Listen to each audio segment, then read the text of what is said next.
Welcome to the Way She Leads podcast, where we integrate strategy, intuition, and real life leadership so that you can create impact with more joy and ease without pushing, proving, or burning yourself out. Hi, I'm Megan Akatu, former corporate leader turned transformational coach, and I help women feel fully alive in their purpose in a way that ripples out through every area of their lives. If you've ever felt like there is a better way, you are not wrong and you are not alone. Each episode brings you conversations with experts and real leaders sharing tangible and holistic practices to help you lead your life in a way that actually feels good, not just looks good on paper. Welcome in. Today, I'm on the podcast with Veronica Bellamy Leak, someone that I had the pleasure of doing a talk with a few years ago in an organization that we're still involved in. And Veronica is a director of HR, has been in the HR space in hospitality and academia for over 20 years, and I'm so excited to have her here today. Welcome. Thank you. Good to be here. So good to have you. Veronica just brings so much authenticity and lightness. And when we were paired together 5 years ago, maybe 4 or 5 years ago, we had so much fun over the months, getting on Zoom, preparing our talk. And then even when we were together, it just felt so natural. That's what I remember from being with you. Veronica, can you tell us a little bit more about you and how you became the Veronica of today? Well, so I'm Veronica. Good to be with you. I am from the coast of North Carolina, so just a coastal country girl. Had big dreams, the granddaughter of an educator, but definitely in a family of servant leaders. So went off to college at UNC Chapel Hill, where I graduated with a bachelor's in poli-sci and Afro-American studies. My senior year in undergrad, I finally took advantage of trying to get a work study position in a field of interest. I had work study as a part of my financial aid from freshman year on. But senior year, I took a work study job in the HR office at the School of Government, which was then the Institute of Government at UNC Chapel Hill. So that gave me a peek into HR. I always knew I wanted to work with people, thought I was going to work in public administration, which that particular school had a master's in public administration program. So it was kind of like me getting into the arena so I can kind of peek behind the curtains and see what was going on there. But I found that HR was going to give me exactly what I needed. So worked there my senior year. After graduating, the supervisor I had at the time, she left because her husband got a professorship overseas. So that opened up that role. And that gave me my first start, official start, if you will, in the world of HR. And then the rest is history. Worked at the university after graduating, worked there for over 12 years, and then transitioned to doing HR in hospitality. Back in 2008, I decided to go back to school and I got my master's in conflict studies and dispute resolution from the University of North Carolina at Greensboro. Because again, just enjoying working with people and then helping them see the best in all situations and working through any problems that may arise. So that master's has definitely come into Yes. much benefit over the years, but definitely, again, thankful to my family for positioning me to have a heart for service and being able to lead and guide people in whatever way that they may need. Here I am working in the hospitality space as Director of Human Resources, been at my current property for 10 and a half years now. I did not realize that's what your master's is in, but yes, I could see how that serves you very well in the role you're in now. And you and I both worked at each of our alma maters for a long time, which is it's pretty unbelievable. Yes, go Heels. I know. I love it. My dad went to UNC Chapel Hill. So yes, I grew up in a Go Heels, in a Go Heels household. So he was very upset when I did not get into Chapel Hill. He might be over it now, but he was very upset at the time. So over your time, right? Well over 20 years in this space, what have you seen change about the skills that leaders need from when you first started to the skills that leaders need today in order to be effective at what they do? Great question. I will say, and we all would probably say, the pandemic changed the game. Yeah, keep going. When I saw and also felt a mighty shift in the way that we show up as leaders, the way that we manage our teams, the type of conversations that we have, but also most importantly, what type of heart posture that we live with. Keep going. It matters way more now than we ever thought it would. Not that we didn't show up with compassion and lead with compassion previously, but it was now that true leading value, I would say, that needed to be driving opposed to other things.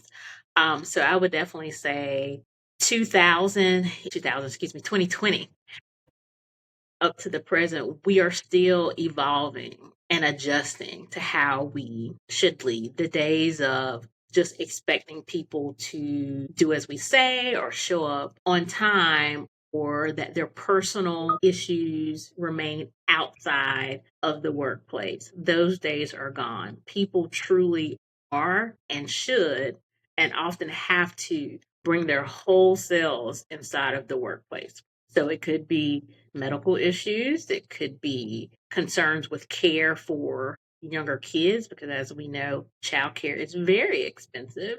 Yes. Going through family dynamic changes, whether it's marriages or divorces, losing a spouse, taking care of elderly and aging parents. All of those things change the trajectory for which we need to lean in and support and guide our team members. Yes, they were hired for a job. They applied for the job. They knew what their initial purpose was. But I think we have to ensure that we are seeing our colleagues and our team members as more than just whatever that position is that we hired them for, more than whatever that employee ID number may be. So I think definitely truly focusing in on what it means to be a human leader as Yes. a task oriented, let's get the job done leader. Still important, valid, necessary, because we all have a business to run. But how are we layering that in together to have a finer cake than we had before? Love this so much. So I've never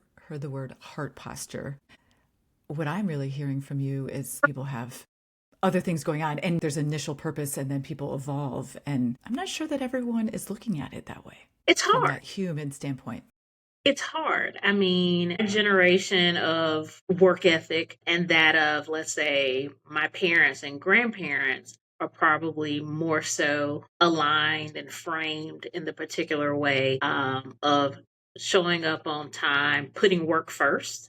Family was second. It was about bringing home the check because you had bills and kids, and all those things are still true. But now people are choosing family first. They are choosing wellness and well being first so that they can show up better Mm-hmm. when they punch that clock. So for those of us who were used to that particular, that straight and narrow way, it doesn't process well in our brains when we see the current workforce and younger generation saying no to certain things, which that no truly is them saying yes to self. And we don't know how to process that because Yes. we didn't do it. We may be jealous in some regard because we wish we had the fortitude that they have to say, no, I'm not, and this is why. And so those multi generations all in the same environment now are converging on one another. And sometimes we pivot, sometimes we ride steadily beside each other, but then there's moments where you crash into one another. So it's not easy on anybody's side, Yeah. truly. Yes. I've never heard anyone speak to, maybe there's even some jealousy. What do you think that they are dealing with within themselves when they meet that resistance, let's assume, of a younger employee who has a different boundary around not staying for overtime because they already have plans or they have different responsibilities outside of work?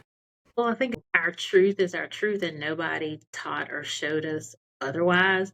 So that truly is our gospel, our guiding light. So anything that goes against that is hard to process. And we grew up, and your word is your bond. If you start something, finish it. And it wasn't just for your own reputation, but you were speaking and representing your family. Your name is as well. So our particular work ethic, the way we define it, the way that it shows up for us truly doesn't have any loopholes for almost like grace. It's like grace Yeah. doesn't live there. We'll push Okay. ourselves Yeah. to the brink because we feel like that's what defines that we're dependable, Hmm. that we are following through is to truly push ourselves to the limit. And so when others don't do that, I think we're sometimes we may show up as judging.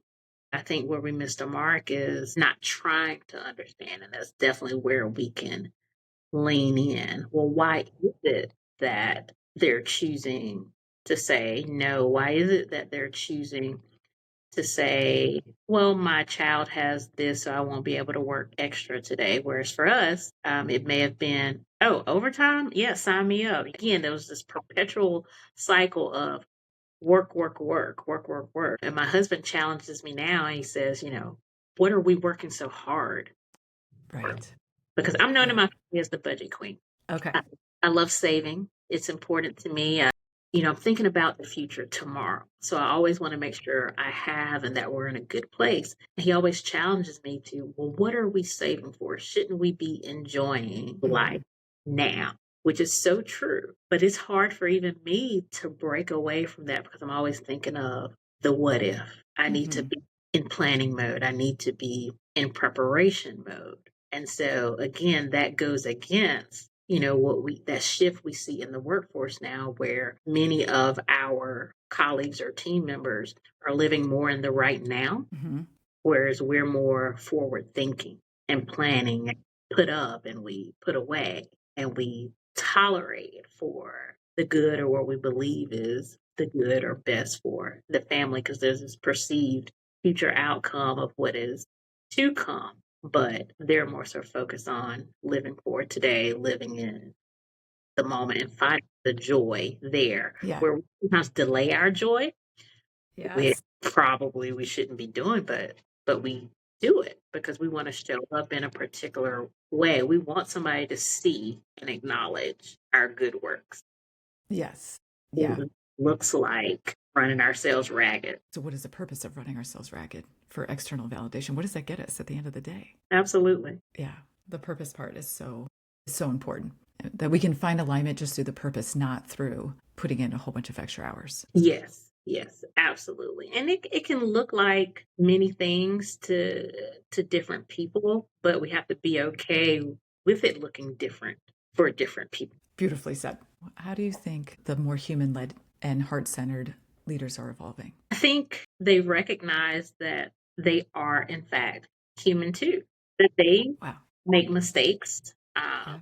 that they're not afraid to make mistakes. And what I've seen with the strongest leaders is they don't mind sharing with their team Wow. that have made a mistake. Yeah. There Yeah. is no shame there. It's transparent. And I think that gives your team a little bit of a woosah or Yeah. space to take a deep breath. It's kind of like, oh, Veronica screws up on spreadsheets too. I thought it was just me, or I was afraid to push this document forward because I knew my formulas weren't right. But if we are honest with ourselves first and then transparent with our team, we should always be the first ones to raise our hands saying, well, it happened to me too, or I did it too. It's okay. How can we learn and grow together? So I think that baseline of just realizing my heart beats the same way as XYZ person, my blood is red, just Yeah. like a Z Yeah. person. And that makes a difference to show that I'm Veronica before whatever my title is. Yeah. Because once you remove that veil of perfection, which we all have been victim of, Yes. it changes everything.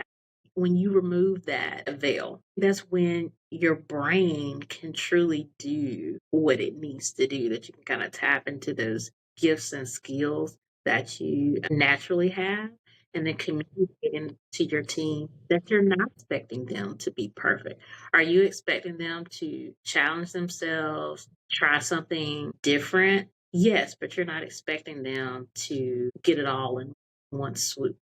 So our strongest managers, that's how they're able to show up in the way that they do that supports their team, that makes others want to join Hmm. um, their team is because they see realness and they feel realness and the expectations are not unrealistic. Whereas on the other side of the coin, you have leaders who are averse to change, who don't know how to show up in a soft way, who Hmm. don't how to pause and listen to different perspectives. Allow your team to uh, take um, different things. You don't have to do it by yourself. If they fail, okay, that's an opportunity for you to massage them. Those who choose to live in the area of the gray Hmm. do better than those who park in the black and the white. Oh, I don't know if you know that, but everything you're saying, it just feels like a gem. Because even when you say live in the gray, goes back to what you were talking about at the very beginning of what changed everything, and it was COVID. And COVID was so gray. Like we just had to navigate from the here and now. Like there was no playbook, there were no rules. Everything that you thought you knew was stripped away. Yeah. It's like that. And I was someone that had to learn to in the gray. Again, prior to doing HR in the hospitality space, I worked in academia, which meant I was a state employee. And state employees, you're governed by particular rules, by your legislature, red tape, bureaucracy, all those things. There was very much defined order and levels of approvals that you had to follow. And I did that for so many years that became my norm and what I knew. That's what I was groomed in. So when I changed over to hospitality, I had to learn how to live in the gray. But what I learned very quickly after a year of choosing, because it has to be a choice Yeah. to live in the gray, for that year working hospitality, and I tiptoed over into the gray, that's when I realized I can serve and support people way better than I ever could before as a state HR professional. And again, no shade to state and all, it gave me my foundation, but I was able to embrace and welcome the change so that I can be a better HR Yes. professional than I ever was. And it was truly not allowing policy and procedure to lead the way, but truly looking at who was in front of me, how that lined up against their goals for themselves, against the business need, what was happening today, and then kind of layering in the policy and procedure to see how could we even actualize what the want or the ask was at that time. And I feel like that's something that I've been able to support leaders on, but also our staff wide. It's just to get them where they desire to be for themselves. And I think you can only do that by living in the gray. Great. Oh my gosh. I want to go in three different directions right now, but I'm going to stay on this. How do you help leaders navigate in the gray now? What I do, I always try to encourage them to remove emotion. All right, say more. You have to remove emotion is a blinder. And what I mean by that is your personal emotions, not removing your empathy, your sympathy, your compassion for others, Okay. but kind of like removing emotion in such a way that you don't show up as selfish, Okay. that you're not putting what you want at the forefront, that you're truly removing it to hear the facts of whatever it is, that you're focused and dialed in on whatever concern your team member has brought to you and hearing it out for what it is, not pulling in old stuff to define what's happening at present. So that's the first thing that I feel like I say on repeat anytime a leader may come to me asking for guidance, because you can see it. You can see it in their body language. You may be able to hear it in their tone of voice, or even the way that they may type an email correspondence to me. I'm able to say, feel, there's a little heat coming off of Yeah. this correspondence. Let's try to, calm down, looks at the facts of the matter. Not that your emotions per se may not have some truth and validity there, that you're feeling that way, but that's not what you want to lead with when a member of your team is coming to you for guidance. and support. So I would say moving those emotions out the way. I also try to position myself very much as a resource and not the problem solver.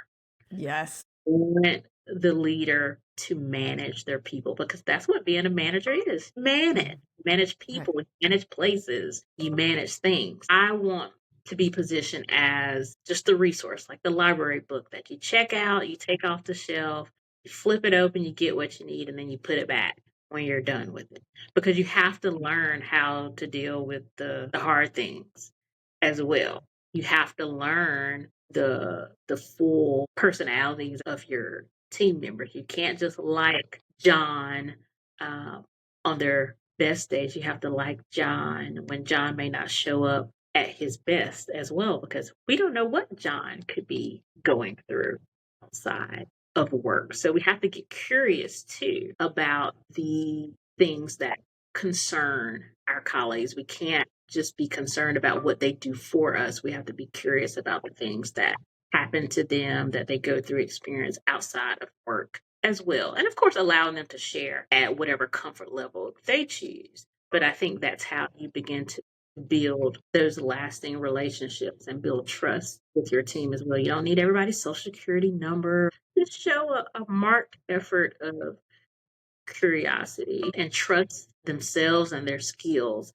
that they can manage any issue that their members may bring to them. And I think it's in those moments that they'll surprise themselves and realize they already had it in their toolbox. They just need to pull it out to use. Or they may find that there's a particular tool that they would like to add to their tool for the future. At the beginning, we were talking about people are bringing their whole selves to work. And at first I was like, oh, wait, we have to take the emotion out of it? Isn't that part of being human? But I love what you're saying about it. It's more about putting the curiosity hat on. It's almost like reserving our own emotions because the other person might be coming at us with a lot of emotion. And we can put our curiosity hat on, as you said, really listen to what's important to them and then trust ourselves to navigate from that place of whatever that might be. And like you said, and still always bring the empathy and the compassion and the curiosity.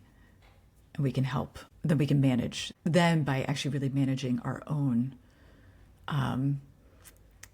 perspective, or not letting our own perspective and our own emotions overtake the entire situation. And that's definitely what we would probably attribute to the old way. Yes. That was the norm for which we were accustomed to. Now, change that up a bit. Yeah. It's a different time. It's a different workforce, for sure. For sure, yes. I want to go back to something you said. They're a human, I'm a human. We can all be humans together. And you said we have to be honest with ourselves first. And we can maybe use the word self-awareness. With the leaders that you see that are successful in this area where they are being vulnerable, they are creating this transparency, how do you think that they are building this self-awareness? I've seen it show up in different ways for different people. I think some it has come over time. Again, very few of us can say that we were unchanged by the events of 2020.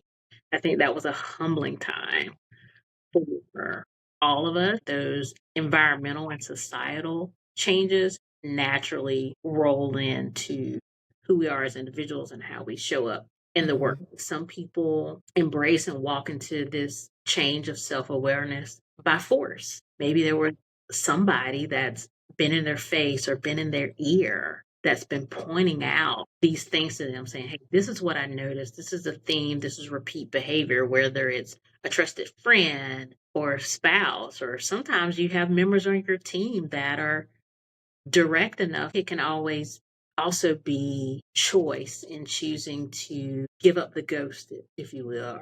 Are you now tired of the tug of war, the fight to lead people in different ways? Do you see that there's a plus and a benefit to differences? And how are you going to tap into that to address whatever concerns may be in your department or team, opportunities to grow and develop your team so that you can sit back and maybe not work as hard? And I think all of that is rooted in trust. I think if you trust your team, you're naturally able to be more vulnerable and aware in communicating when you fall short, when you show up as human because as you are. I think when there is no trust or trust is lacking in your team, it's going to make it very difficult for self awareness to rise to the occasion because you're always going to live in that area of I'm right, I'm the boss, do as I say, which is so, I don't know if the word is archaic or prehistoric. Nobody wants to hear that. Sometimes when I hear people say, my direct reports or my subordinates, Right. that can be defeating at times. You want to be mindful of that. Just being mindful of those type of socioeconomic terms, any gender related terms that can truly just change the whole scope and environment of what you have. So that takes listening to your team to kind of you right the ship because you may not be aware because you're locked into, your point in time in history. You have to learn where things still apply and where they don't. So Mhm. Mhm. Everything you say, I'm like, I could go off in five other directions. You've now used the word choice twice, and I love that so much. That's a hugely foundational part within coaching. Even that we as adults actually have more choice than we realize that we yes. do. And so I can see, like, as I'll call like an old school leader, if they have ascended through command and control and it quote unquote works for them, then it's like, well, why do I want to change? Because I've actually seen a good amount of success. And then I love when you say you actually have to choose that you want to change, like that there might be an easier way, that there might be a more effective way. We could get curious about new ways of meeting the moment of leading and managing the younger generation that is coming in with different needs. So I love that you are bringing choice to this conversation because it's truly one of the anchors of how we are even open to change. And also just heard you say of my generation and older, and yet you still are in this heart presence place. So what do you do to stay curious, to continue to learn, to continue to evolve? Much prayer, I will say. Keep going. Much prayer because it humbles me, to accept and realize that everybody doesn't think like Veronica, which is a good thing.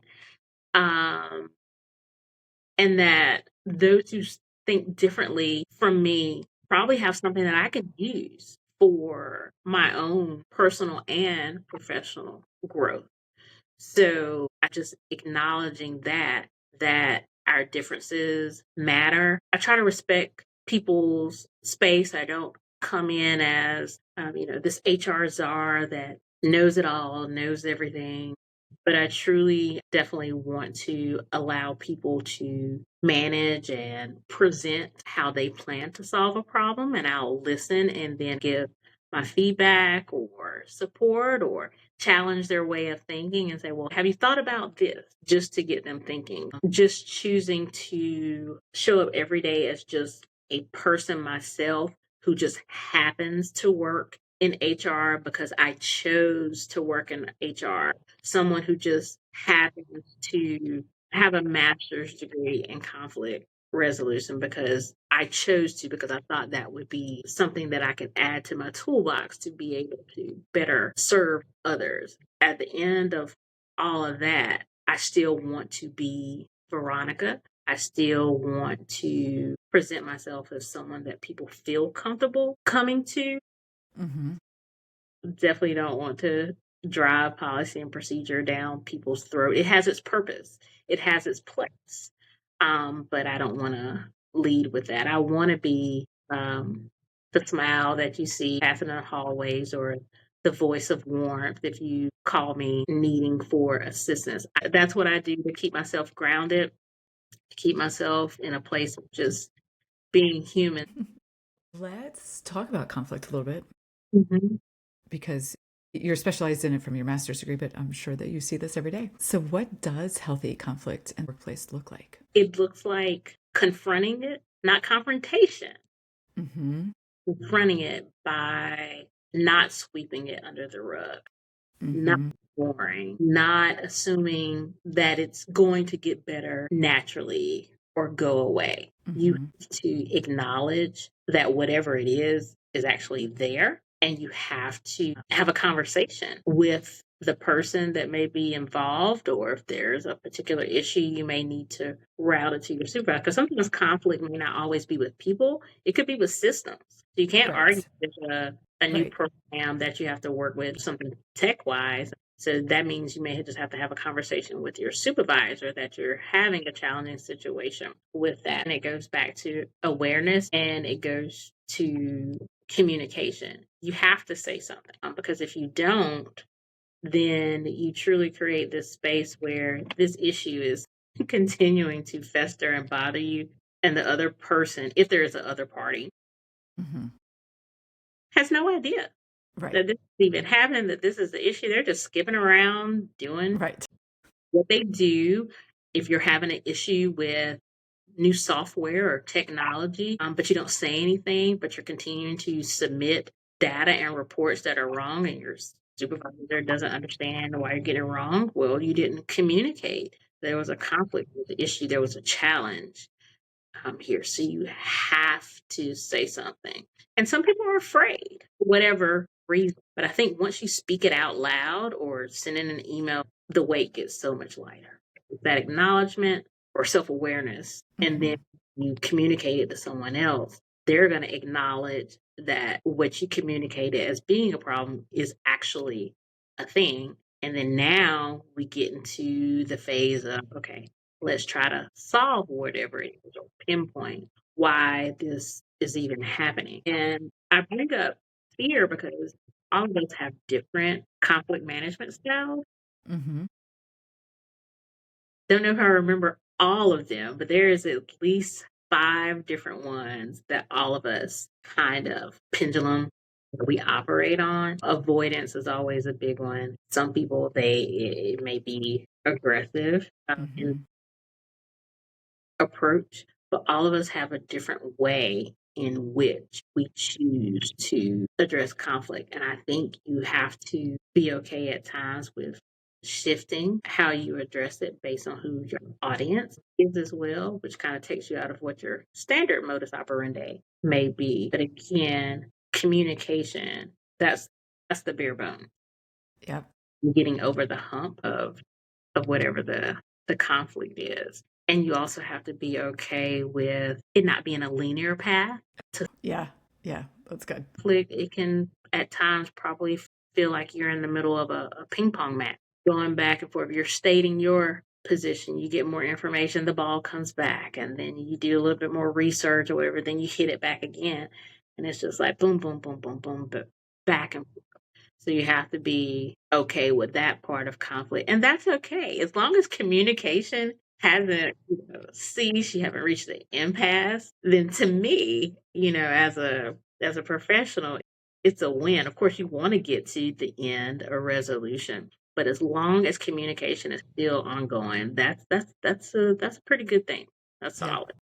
Yeah. Well, and what I heard you say there was even when you're talking about how we have our default modes of our own style of conflict resolution of it goes back to that self-awareness of being aware of what that is and then even being curious and then being in choice about even trying a new approach or being curious about what's going on for the other person and not defaulting to avoidance tactics or like whatever our natural default might be. So it's full circle with the self-awareness. For sure. For sure. If you could give leaders any piece of advice, what would it be? What would I give? I would say tap in and reflect on your why. I think sometimes we forget and don't sit with ourselves. Many of us have probably gotten to where we are in many different ways, but I think you have to sit and ask yourself, why did I choose to become a manager? Was I Mm-hmm.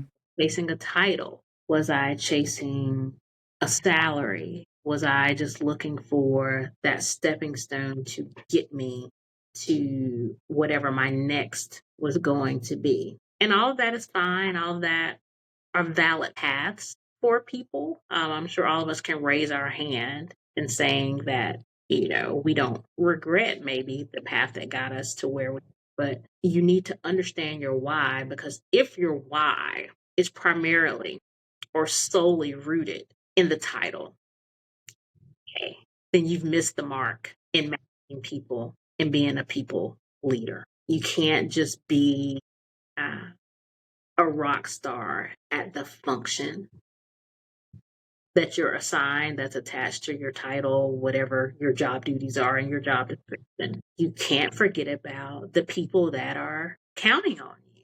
If there are deficiencies in your team members or your department, you have a responsibility to get in there, jump in alongside your team, and try to rectify whatever it is. So you have to remember that true why for all of us in leading is to make others great. We're just a byproduct in the process of grooming and shaping others. So if we all can just humble ourselves enough to realize that, to remind ourselves of what managing and leading really is, and that it's people focused and not I or self focused, we could probably be in a better place in the type of cultures and environments that we create for our team members and for ourselves. We're probably leading won't even feel like a burden if you understand your why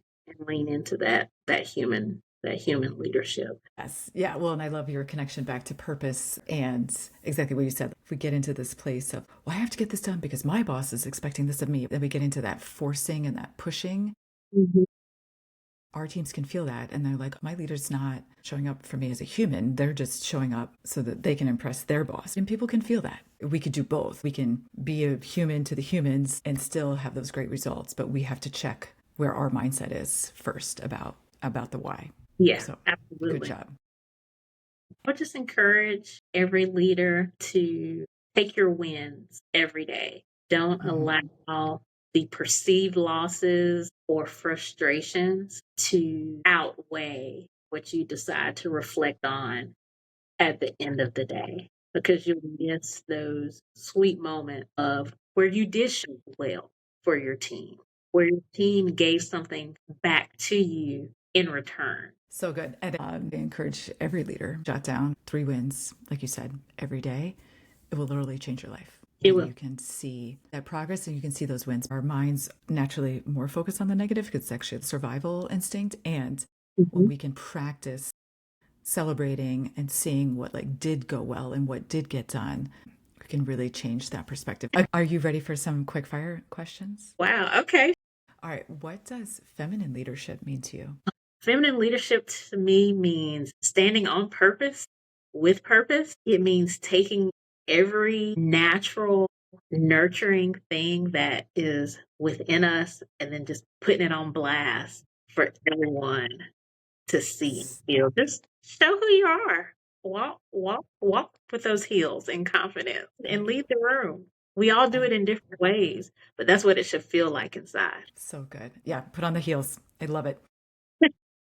What is the Veronica secret sauce? The Veronica secret sauce is believing the best in everyone, because I do believe everyone wants to do their best. They just may not know how to get there. And I definitely pay homage to my 2 grandmothers for the hearts that they have. Yeah.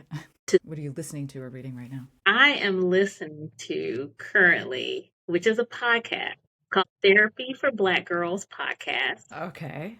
Blake Check it out. Bradford. I am currently reading The Light We Carry, Yes. which is Obama's, I believe, the 2nd book. And then I'll soon be starting a few books by Tabitha Brown. Yeah. Yes. Well, thank you so much for being here. I really, really appreciate this conversation. You are so welcome. Thank you for creating time and space for me to share my perspective on what I love and get to do. What do you say when your boss takes credit for the work that you did, or a coworker tries to call you out publicly? Download the exact scripts that you can use, the micro power moves of what to say in the moment. Stay in your own power and communicate clearly. The link is in the show notes below. Thank you so much for listening. I so appreciate your time. If you could please review this podcast and leave comments, I would love to hear from you directly. Have a great day. Bye.